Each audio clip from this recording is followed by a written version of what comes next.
안녕하십니까. 국립암센터 자궁난소암센터 임명철입니다. 자궁경부암 초기에 발견되는 암의 양상은 어떻고 어떤 방식으로 치료가 이루어지나요? 자궁경부암 같은 경우는 세포도말 검사를 통해서 혹은 인유두종 바이러스 감염이 있어서 이제 추가적인 검사를 하다가 발견되시는 경우가 많이 있겠고요. 연령대는 정말 다양하십니다. 10대 후반에도 생길 수가 있겠고 80대에도 발병이 될 수가 있는 암이 자궁경부암이기 때문에 어느 나이시든지 정기적인 성관계가 시작됐다면 이제 발견이 될 수가 있는데 대개 증상이 없는 무증상으로 발견되시는 경우가 상당히 많이 있겠고요. 암 조직의 크기가 그렇게 크지 않다면 자궁경부 원추절제술 5분 정도도 안 걸리거든요. 자궁경부에 병변이 있는 부분을 원추 모양으로 절제하는 수술을 할 수가 있습니다. 그래서 수술로도 자궁경부암을 완치하는 경우도 있겠고요. 종양이 조금 더 커서 육안으로 보이는 정도가 되게 되면은 자궁 주위의 인대를 좀 폭넓게 절제하는 광범위 자궁절제술과 림프절 절제술을 보통 병행을 하게 됩니다. 자궁경부암 중기 이후에 암의 양상은 어떻고 치료 방법은 또 어떻게 달라지나요? 네, 중기라고 한다면 림프절 전이가 있거나 자궁 주위에 인대에 전이가 있는 경우를 말할 텐데 이 경우에는 만약에 수술적으로 절제하는 경우도 있고 또 조직형에 따라서는 여러 가지 위험 요인을 고려를 해서 바로 항암과 방사선 치료를 우선적으로 투약하는 경우도 있습니다.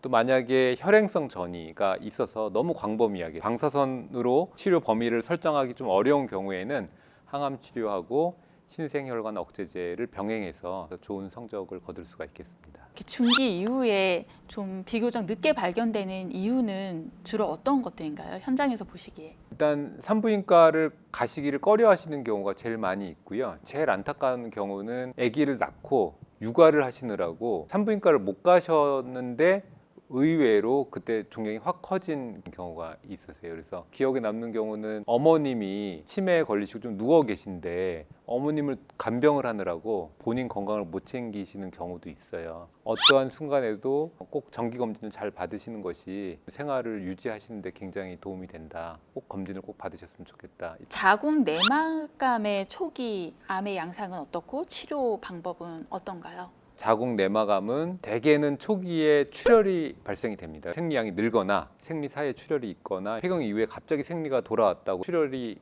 호소하시는 경우가 있는데 자궁 내막에 국한되거나 자궁 근육층에 그렇게 깊이 뚫고 들어가지 않고 굉장히 얇게 자궁 내막에 침범된 경우에 분화도가 좋은 경우에는 수술로도 이제 완치가 되실 수가 있습니다. 아예 나는 폐경이 됐는데 무슨 암이야 이렇게 생각하시는데 폐경이 되시면 그때부터 이제 암이 호발을 하시는 연령이거든요. 폐경 전에 혹이 생기면 대개 그거는 양성 종양, 암이 아니고 물혹이라고 하거나 근종이라고 하는 그런 종양들이 많고 폐경이 되면 암이 증가하는 겁니다. 그래서 자궁 내막암도 가장 많이 호발하는 연령은 폐경 이후거든요. 폐경 이후에 출혈이 있거나 분비물이 늦으면 자궁 내막암을 염두에 두시고 검사를 하게 되고요. 젊은 여성에서도 생리기간이 아닌데 출혈이 있다거나 생리량이 증가하거나 복통이 생기거나 분비물이 증가하거나 체중이 좀 감소되거나 뭐가 만져져서 오시는 경우에도 자궁 내막암으로 진단되는 경우가 있습니다. 자궁 내막암이 중기 이후가 되면 암의 형태가 어떤 상태인지 이때는 치료 방법이 어떻게 달라지는지 궁금해요. 자궁 내막암이 전이가 이루어지게 되면요. 첫 번째는 조직형을 유심히 보게 됩니다. 그래서 투명세포암이나 고등급 장액성 내막암인 경우에는 자궁 내막암이라고 하더라도 난소암과 동일하게 저희가 치료를 합니다. 그래서 가능하면 최대한 복강 내 종양을 제거를 하고 이후에 항암 치료가 기본적인 치료가 되겠고요. 림프절 전이가 있거나 이런 경우에도 가능하면 수술적으로 제거를 하고 림프절에 국한되어 있고 이런 경우에는 이제 방사선 치료를 우선 시행하게 되고 복막에 전이가 있는 경우에는 이제 항암제를 우선적으로 시행을 하게 됩니다. 최근에는 폐라던가 혈행성 전이가 있는 경우에도 항암 치료 이외에도 면역 관문 억제제라고 하는 면역 치료하는 방법이 있거든요. 이제 이러한 치료로 일부 군에서는 굉장히 치료 효과가 좋은 것으로 알려져 있기 때문에 환자분의 각각의 상황에 맞는 다양한 치료 방법을 우선적으로 저희가 고려하게 됩니다.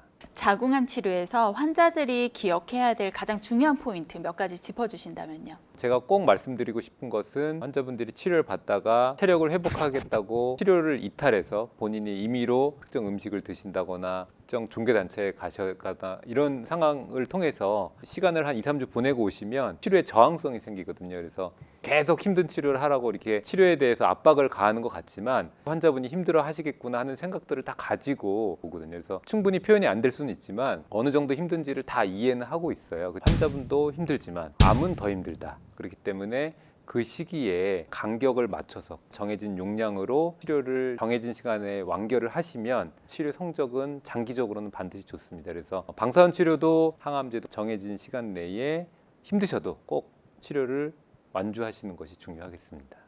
자궁암 또 난소암 환자분들을 옆에서 보면은 환자분들이 암을 치료를 받으시면서 제가 태어나면 저희 가족들 식사를 제가 준비해야 돼요 하는 말을 들을 때 주치의로서 굉장히 답답한 부분이 있거든요. 이 자궁이라고 하는 그 수술이 만만한 수술이 아니에요. 왜냐하면 골반 저부에 있고 앞에는 방광이 있고 뒤에는 방이 있기 때문에 배뇨라든가 배변 활동에 굉장히 영향을 많이 주고 또 난소암 수술하게 되면 유착이 생겨서 식이 자체가 굉장히 힘들거든요. 다른 장기 절제하는 것보다 사실 굉장히 힘드실 수도 있어요. 그래서 이런 여성암에 대해서 정책적으로 좀 제가 의료인으로서 노력을 해봐야 되겠다 이제 이런 생각을 좀 하기도 하고 힘든 기간을 잘 극복을 하시면 단기적으로는 반드시 이득이 있습니다. 그래서 제때 잘 치료 끝내시고 힘드시지만 본인 스스로 잘 격려하셔가지고 치료를 완주하시고 장기적으로 건강하게 모두 생활을 하셨으면 좋겠습니다.